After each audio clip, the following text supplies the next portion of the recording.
Qui crea l'art? I per a qui el crea? Durant un temps semblava que la resposta era evident. Els compositors o coreògrafs eren persones amb formació i de classe alta, i les grans obres d'art estaven finançades i adreçades a la reialesa, a la noblesa, al clero, vaja, als alts estaments. Per sort sembla que ara són altres èpoques.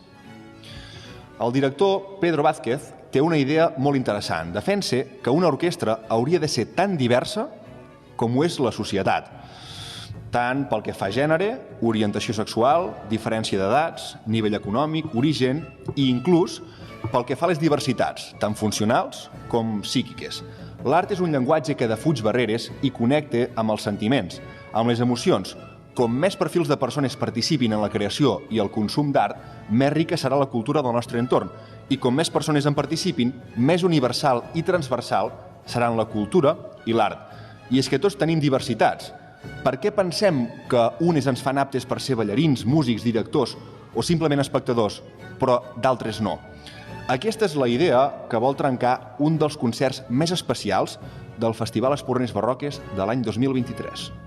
L'Espurna, el podcast del Festival Espurnes Barroques 2023. Capítol 9. L'Espurna per tothom. El 4 de juny, a Guissona, podrem gaudir d'una exhibició de ballet francès. L'Acadèmia 1750, sota la direcció de Gilles Colliard, farà moure amb les notes els ballarins del Conservatori de Dansa de l'Institut del Teatre. Els ballarins, però, no actuaran sols. La coreografia comptarà amb una participació única. Agafem el cotxe i anem fins a Tàrrega, a l'Urgell, en concret fins a l'Associació Alba, un centre de rehabilitació integral que lluita dia rere dia per millorar la qualitat de vida de les persones amb discapacitat i així incloure-les a la vida social.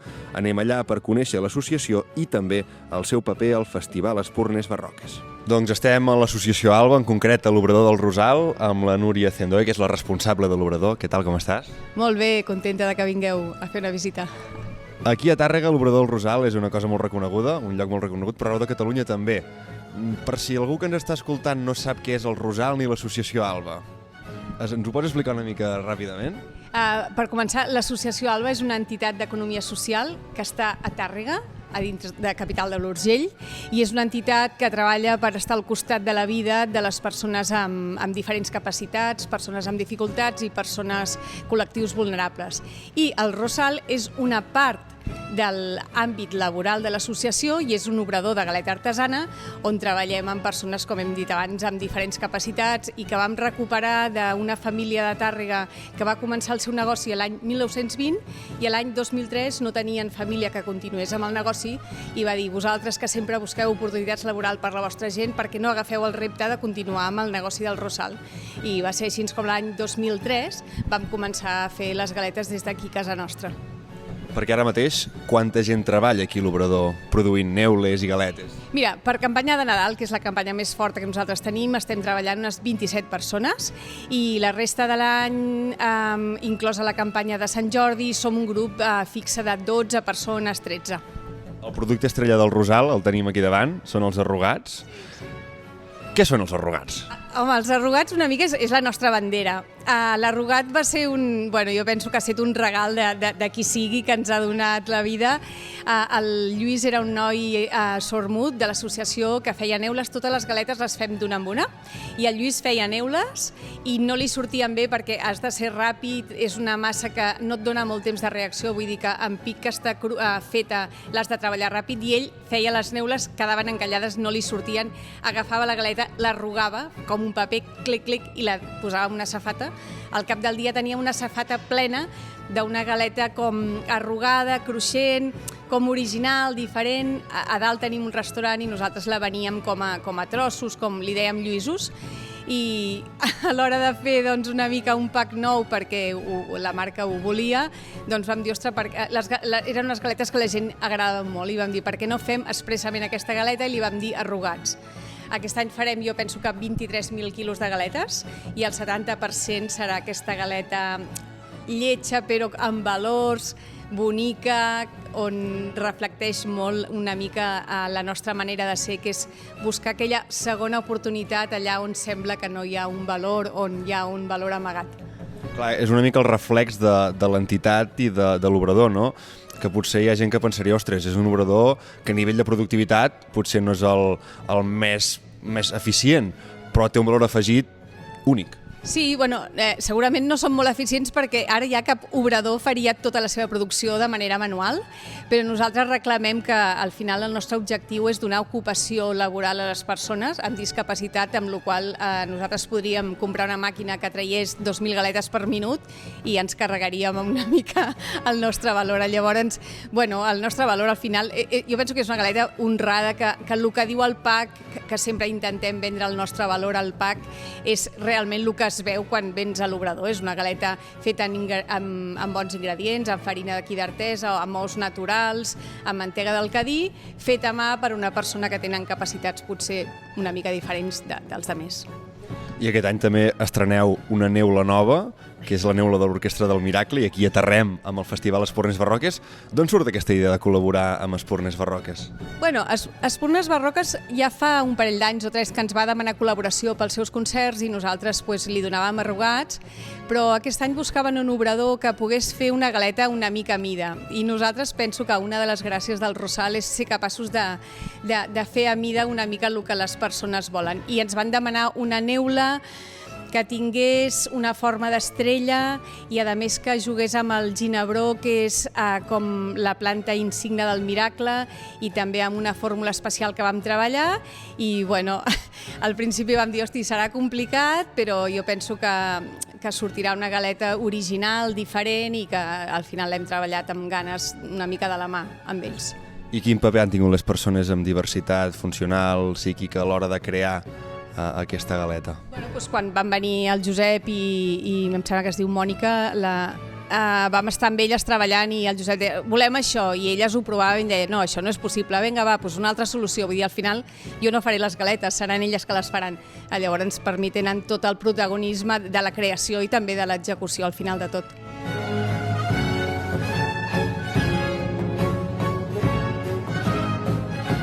Estem amb la Míriam Arnaz, la responsable dels projectes culturals de l'associació Alba. Com és que l'associació té un grup de dansa? Bueno, aviam, hauríem de començar des de l'inici. L'associació Alba, des de sempre, ha incorporat la cultura com a part del treball que fem amb les persones que estan a l'entitat, d'acord? Ara fa 3, 4, 5 mesos vam fer una aposta, vam fer un pas i hem creat una àrea dedicada exclusivament a la gestió dels projectes artístics i culturals a l'entitat. En aquest moment comencem a moure una mica fils i trobem una línia de subvenció justament de projectes vinculats a la cultura i a la transformació social i decidim presentar una proposta.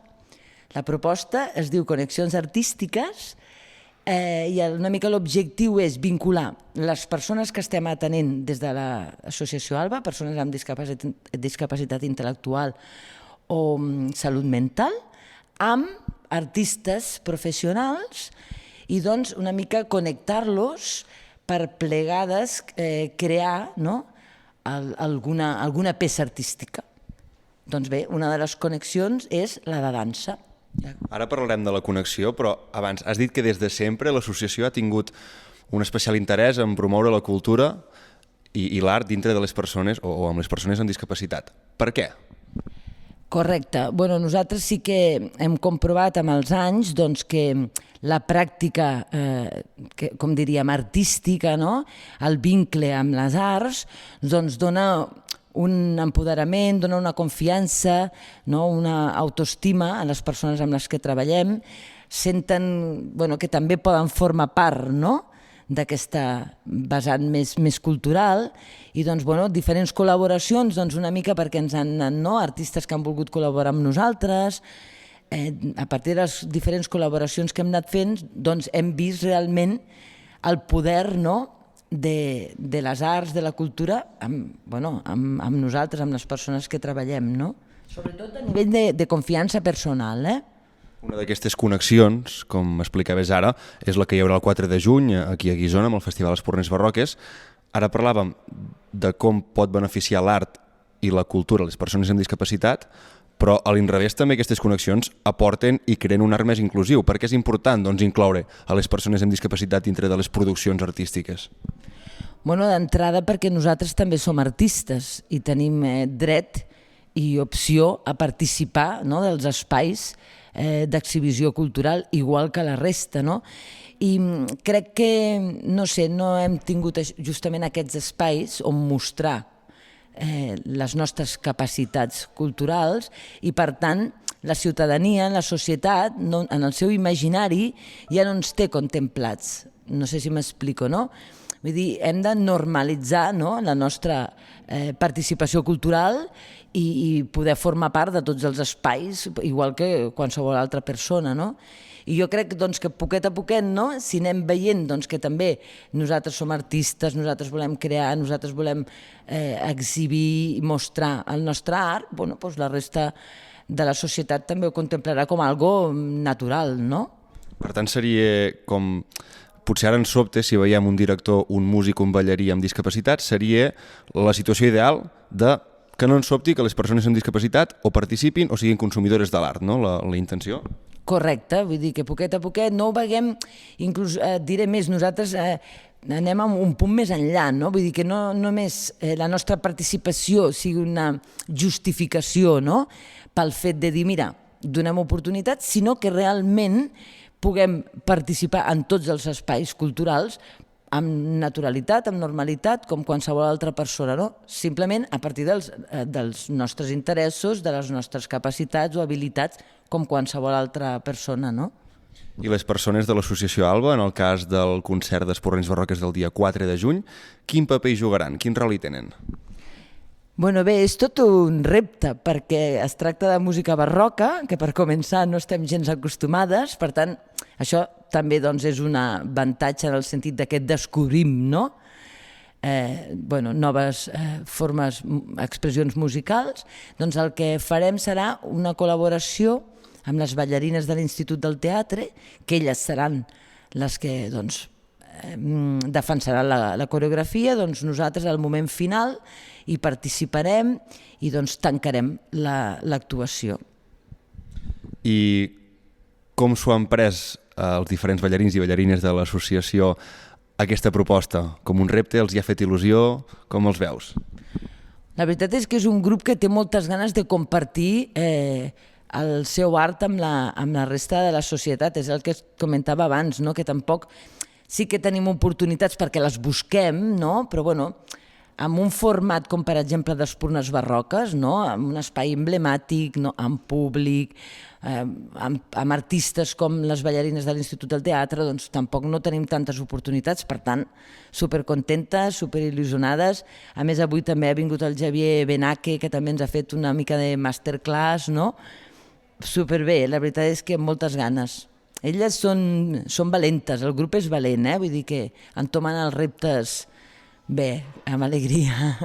Doncs tanquem aquest trio d'entrevistes aquí a l'Associació Alba amb el Xavier Benaque, que és el responsable de la direcció de dansa de la proposta del Festival Espurnes Barroques del 4 de juny aquí a Guissona. Xavier, què ens trobarem el dia 4 de juny? Hola, doncs mira, el 4 de juny ens trobarem un espectacle on intervindran diverses persones, diversos col·lectius, entre els quals estan les ballarines que estan estudiant dansa al Conservatori Professional de Dansa de l'Institut del Teatre. Ens trobarem a representants de l'Associació Alba i ens trobarem amb el grup d'instrumentistes que evidentment seran els que condueixin la part musical de l'espectacle. I la veritat és que és un projecte superengrescador perquè el lloc on es realitzarà aquell marc és màgic, és un espai al cel obert a una tarda d'estiu i serà, la veritat, que molt emblemàtic estar allà amb aquesta música barroca francesa. I doncs el fil conductor de tot el festival d'Espurnes Barroques gira una mica amb la dansa i serà en aquest també espectacle del dia 4 on tindrà una presència.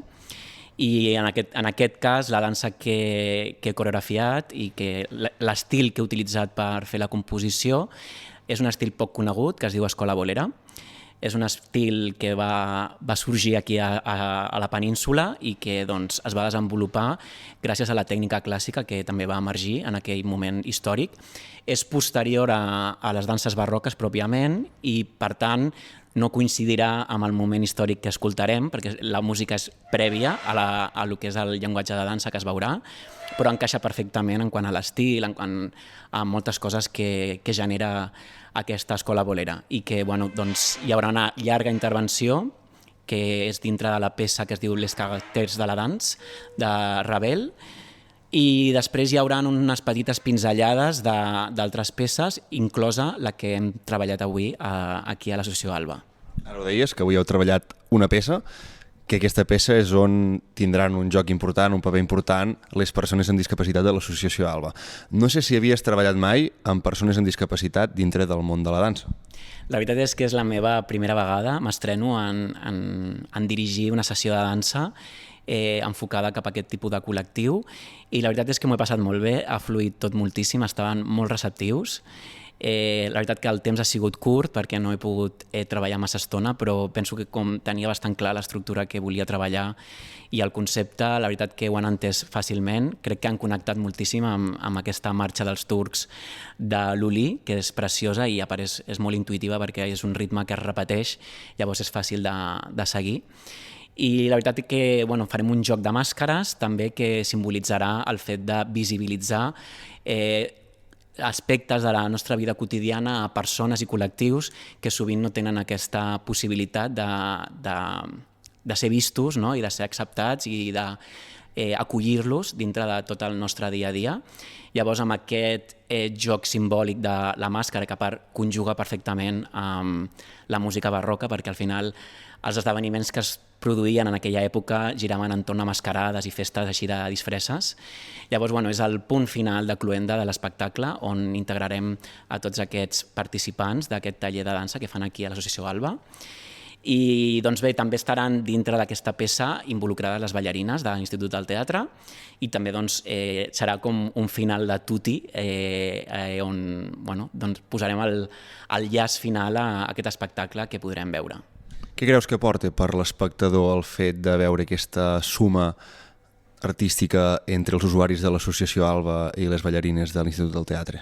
Jo crec que serà molt emotiu poder veure aquest treball conjunt entre diverses disciplines, partint de la música i de la dansa.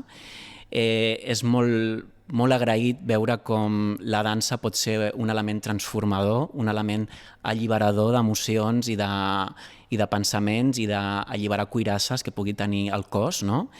I és un llenguatge universal on tots hi podem entrar, sàpiguis més o sàpiguis menys, i és a través justament del fet de les emocions, no? Del jugar amb què et produeix una música, en quin estat et porta aquest pas o aquest gest.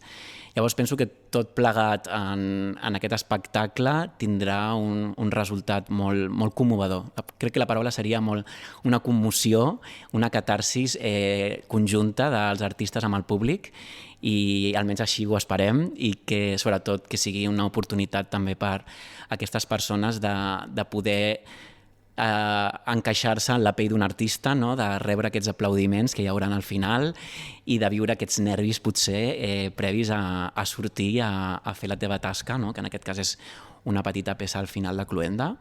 I penso que la dansa és un art que ens recorda lo humans que som, i quan parlo d'això ho dic perquè sovint el cos no va al ritme d'aprenentatge o al ritme d'execució que ho fa la ment, no? Potser a nivell mental podem anar molt més ràpids, però a l'hora de traslladar-ho al cos és un altre temps, no? Llavors això jo crec que serà vital els propers anys, el fet de que la dansa, el moviment, ens recordaran que som humans, que això és un ofici, una artesania, i que tots podem ser part d'aquesta dansa gràcies al fet de connectar amb l'emoció i les seves expressions.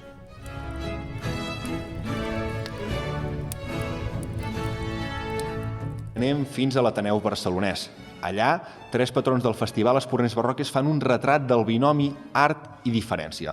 Escoltem l'escriptor Raül Garriga Sait, la doctora en Història de l'Art i professora de l'Autònoma, la Maria Garganter, i el director general del Gran Teatre del Liceu, el Valentí Oviedo.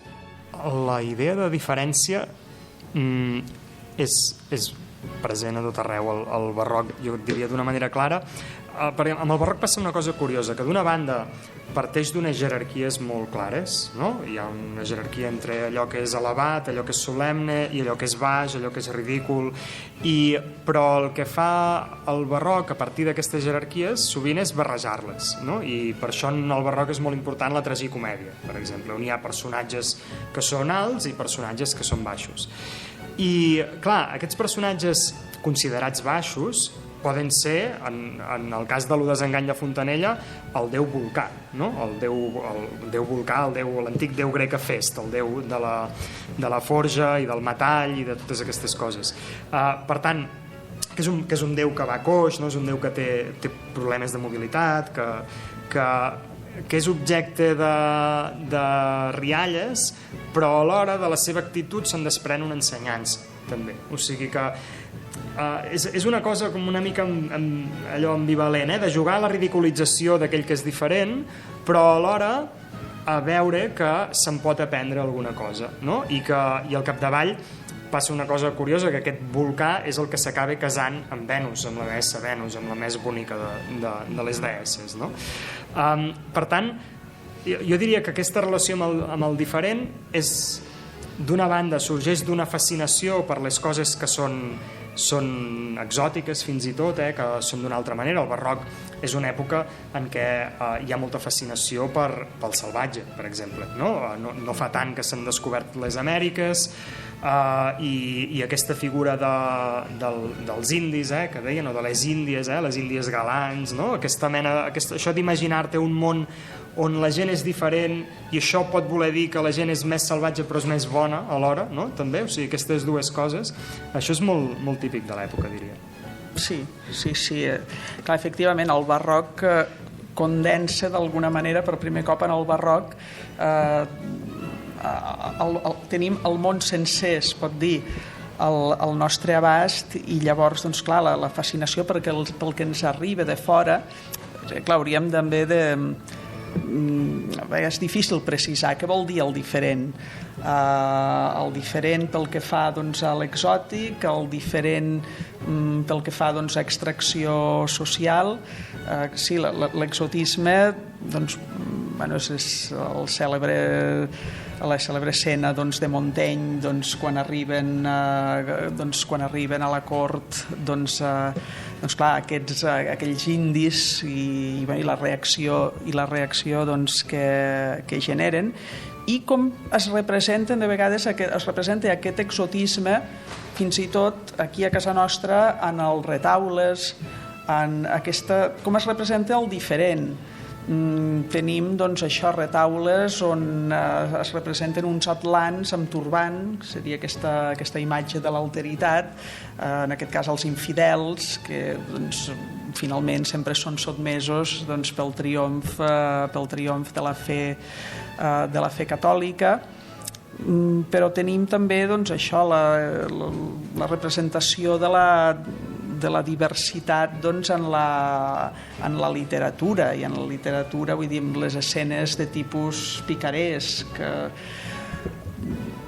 Jo penso que sí, que el barroc és sobretot, doncs, una gran expressió d'aquesta diversitat, i que es congria, doncs, amb molts elements, tant en l'art com en la literatura.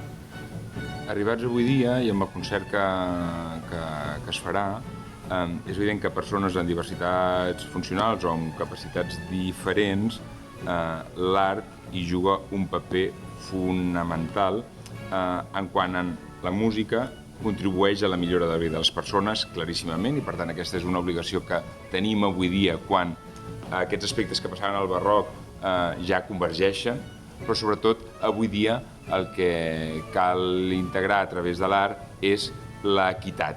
L'equitat entre aquelles persones que per un sistema parentocràtic han tingut la possibilitat d'accedir a la cultura i aquelles persones que per estar en una situació parentocràtica no n'han tingut accés. El festival, sens dubte, i sobretot quan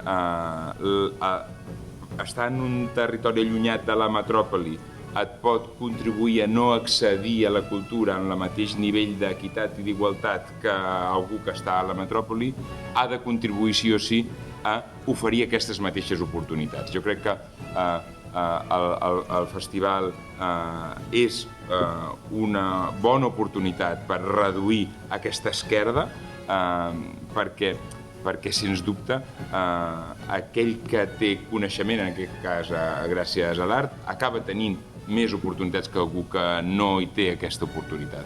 Per tant, reduir aquesta esquerda, millorar en l'equitat de les persones, crec que és un camp fonamental en el que l'art hi pot contribuir enormement, i crec que és el paper que avui dia això hauria de tenir. Des del centre del Santuari del Miracle estem aquí amb el Josep Barcons, el director del festival. Fem un brindis amb la Barroca per acabar aquest episodi. I estem aquí al Solsonès, però tornem ràpidament cap a la Segarra, perquè ens vol recomanar una altra proposta que el festival té muntada allà, que també és especial. Mira, hem brindat amb la Barroca, que és una cervesa feta amb la Pirata, i la proposta que us vull fer és la que farem brindant amb Casa Dalmases, que és una fundació que treballa al carrer Major de Cervera amb un projecte magnífic i que fan unes cerveses tan o més magnífiques que el mateix projecte. I fan unes xocolates també que són la bomba. No me n'has portat? De xocolata? No pares de demanar, eh? Pròxim dia. Proper dia. Aleshores, si a Guissona a la tarda hi haurà un concert